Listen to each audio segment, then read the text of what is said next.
Okay, luto tayo, Bicol Express. So, lagay natin sa kawali yung baboy.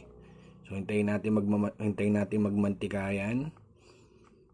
So, pag nagmantika ng ganyan, so halu-haluin lang muna natin. So, nagmantika, itabi natin. Lagay natin yung bawang, sibuyas. Yan. Tapos, halu-haluin natin. Hintayin natin maluto. Mekos-mekos lang, lagay ng paminta, lagay ng paminta. So, yung ano natin, yung naka-ready natin na alamang, pampaalat natin.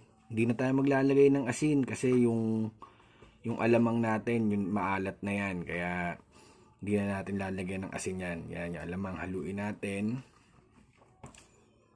Pagkahalo, yan, halo lang tayo ng halo. Lagay yan, halo natin sa baboy, yan.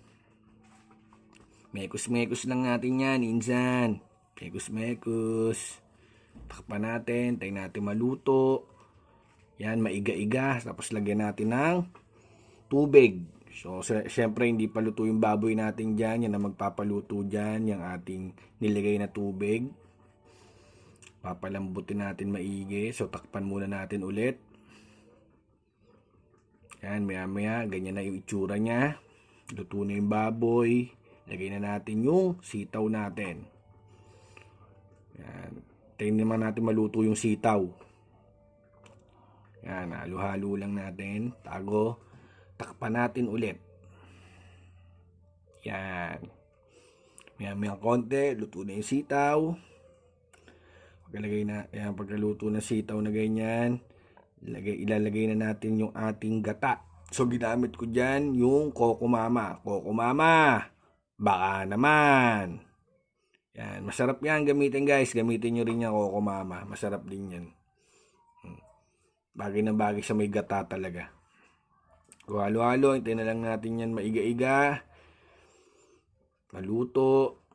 Tapos lagay na natin yung sili. Siling green, siling habayan. Lagay natin para may konting anghang. Nasa sa inyo na kung gusto nyo maanghang na maanghang. Pero sa akin kasi hindi dapat maanghang na maanghang kasi may bata akong papakainin.